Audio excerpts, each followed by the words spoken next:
दोस्तों, महाराज विजयनगर के कृष्णदेव के दरबार में तेनाली राम की सूझबूझ सबसे अधिक काम में आती थी। लेकिन होता ऐसा था कि कई बार तेनालीराम दरबार में नहीं होते थे और एक बड़ी प्रॉब्लम, बड़ी समस्या आ जाती थी तो उन्हें बुलाकर सोल्व करनी पड़ती थी और किसी से होती नहीं थी। इस कहानी में तेनालीराम की सूझबूझ से आप दंग रह जाएंगे। एक ऐसी मांग जो एक शिल्पकार ने की कि एक झोले में सबसे बहुमूल्य चीज दे दें, लेकिन अब वह बहुमूल्य चीज क्या है न राजा को समझ में आ रहा, न किसी दरबारी को, न और मंत्रियों को। अब तेनालीराम को बुलाया जाता है। तो इस कहानी को शुरुआत से और आखिर तक मैं आपके सामने रखूंगा। बड़ी ही मज़ेदार कहानी है। आपका बहुत धन्यवाद करूंगा इस वीडियो को लाइक करने के लिए और चैनल को सब्सक्राइब करने के लिए। चलिए कहानी शुरू करते हैं। विजयनगर के महाराज कृष्णदेव हर बार तेनालीराम की सूझबूझ से दंग रह जाते थे। इस बार भी तेनालीराम ने महाराज को हैरान कर दिया। दरअसल एक बार महाराज कृष्णदेव पड़ोस के राज्य पर जीत हासिल करके विजयनगर लौटे और उन्होंने उत्सव मनाने की घोषणा कर दी। पूरे नगर को ऐसे सजाया गया जैसे कोई बहुत बड़ा त्योहार हो।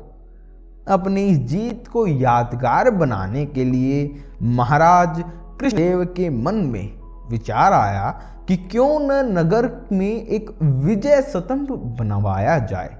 स्तंभ बनाने के लिए महाराज ने राज्य के सबसे हुनरमंद शिल्पकार को तुरंत बुलवाया और उसे यह काम सौंप दिया। महाराज के आदेशानुसार शिल्पी भी अपने काम में जुट गया। जैसे ही विजय स्तंभ बनकर तैयार हुआ तो महाराज समेत दरबारी व नगरवासी शिल्पकार की कला को देखकर उसके कायल हो गए। शिल्पी की कारीगरी से प्रसन्न होकर महाराज ने उसे दरबार में बुलाया और इनाम मांगने को कहा। उनकी बात सुनकर शिल्पकार ने कहा, हे महाराज, आप मेरे काम को पसंद करते हैं, यह काम भी आपको पसंद आया, मेरे लिए यही सबसे बड़ा इनाम है। आप बस अपनी कृपा मुझ पर बनाए रखिएगा। शिल्पकार का जवाब सुनकर महाराज को खुशी हुई, लेकिन उन्होंने जिद पकड़ ली बच्चे की तरह कि वह शिल्पी को कोई न कोई इनाम जरूर देंगे। महाराज ने शिल्पी से कहा, उसे कोई न कोई इनाम तो मांगना ही पड़ेगा। महाराज की इच्छा को जानने के बाद दरबार में मौजूद अन्य दरबारी शिल्पकार से कहने लगे कि महाराज खुले मन से तुम्हें कुछ देना चाह रहे हैं, तुम जल्दी से मांग लो। शिल्पकार अपनी कला में माहिर होने के साथ ही स्वाभिमानी और बुद्धिमान भी थे। शिल्पी को लगा कि अगर वह कुछ नहीं मांगता तो महाराज न हो सकते हैं। अगर वह कुछ लेता है तो वह उसके स्वाभिमान और उसूलों के खिलाफ होगा। ऐसे में कुछ देर सोचने के बाद शिल्पकार ने साथ लाए अपने औजारों का झोला खाली किया और झोला खाली महाराज को दे दिया और कहा कि इसमें इनाम स्वरूप दुनिया की सबसे बहुमूल्य वस्तु भर दीजिए। शिल्पी की बात सुनकर महाराज सोच में पड़ गए कि ऐसी कौन सी वस्तु है जो सबसे बहुमूल्य है। काफी देर सोचने के बाद महाराज ने दरबार में मौजूद राजपुरोहित व सेनापति समेत अन्य दरबारियों से इसका जवाब मांगा। घंटों सोचने के बाद भी शिल्पी को क्या दिया जाए, इसका उत्तर किसी को समझ में नहीं आया। किसी से संतोषजनक जवाब न मिलने पर महाराज झल्ला गए और शिल्पी से कहने लगे कि इस दुनिया में सबसे कीमती चीज हीरे जवाहरात से बढ़कर क्या ही हो सकती है। चलो मैं ये तुम्हारा झोला उसी से भर देता हूँ। महाराज की बात सुनकर शिल्पी ने इनकार करते हुए कहा, नहीं महाराज, हीरे जवाहरात इस दुनिया में सबसे कीमती नहीं है, मैं वो कैसे ले सकता हूँ। संयोगवश उस दिन तेनालीराम दरबार में मौजूद नहीं थे। किसी से भी समस्या का समाधान न मिलने पर महाराज ने तुरंत तेनालीराम को बुलाने का आदेश दिया। महाराज का संदेश मिलते ही तेनालीराम तुरंत दरबार की ओर निकल पड़े। रास्ते में ही सेवक ने तेनालीराम को महाराज की चिंता का कारण बता दिया।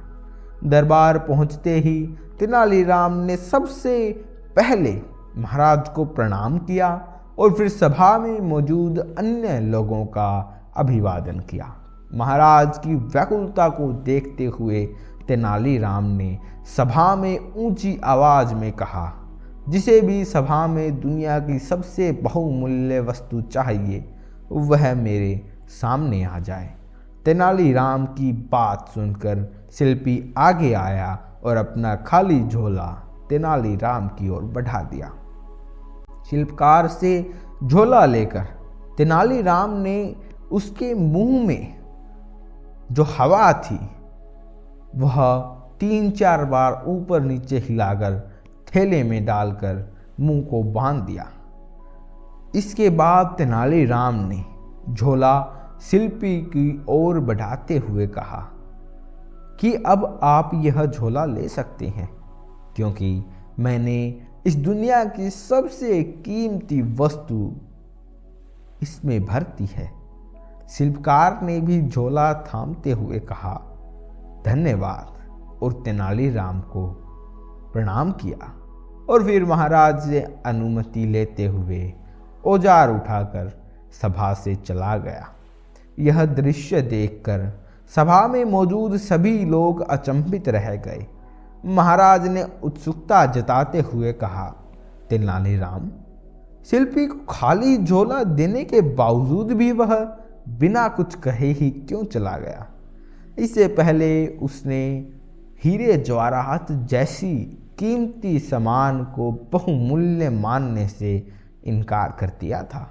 महाराज की उत्सुकता व दरबारियों के चेहरे पर प्रसन्न चिन्ह को देखते हुए तेनालीराम ने कहा, हे महाराज, वह झोला खाली बिल्कुल भी नहीं था, क्योंकि उसमें दुनिया की सबसे बहुमूल्य वस्तु यानी हवा भरी हुई थी। इस दुनिया में हवा से कीमती और क्या हो सकता है जिसके बिना हम जीवित नहीं रह सकते। तेनालीराम का जवाब सुनकर महाराज खुश हो गए और उसकी पीठ थपथपाते हुए कहा, तेनालीराम, तुम बहुत बुद्धिमान हो और इनाम स्वरूप अपने गले की एक कीमती मोतियों की माला तेनालीराम को दे दी। कहानी से हमें सीखने को मिलता है कि पहली यह है कि धन से स्वाभिमान नहीं खरीदा जा सकता, और दूसरी सीख यह है कि दुनिया में सबसे कीमती चीज़ हवा है, जिसका मूल्य कोई भी नहीं चुका सकता। हमें यह मुफ्त मिलती है, इसीलिए हम इसकी कीमत दौलत को समझ लेते हैं। आपका बहुत बहुत धन्यवाद इस वीडियो को देखने या सुनने के लिए। यह कहानी आपको मज़ेदार लगी होगी। इस चीज़ का हम पूर्ण रूप से इसको मानते हैं, और अगर आपको कोई भी हमारे से शिकायत है तो कृपया करके कमेंट सेक्शन में लिखिएगा। हम उसको पूर्ण तरह से सही करने की कोशिश करेंगे। वीडियो लाइक कर दीजिएगा। अगर आपको अच्छी लगी है तो चैनल को सब्सक्राइब कर दीजिएगा। अगर ऐसी ही वीडियोस आपको अच्छी लगती हैं, आपका बहुत बहुत धन्यवाद। स्क्रीन पर और भी वीडियोस आ रही हैं, आप उन्हें भी देख सकते हैं। आपका फिर से बहुत बहुत धन्यवाद।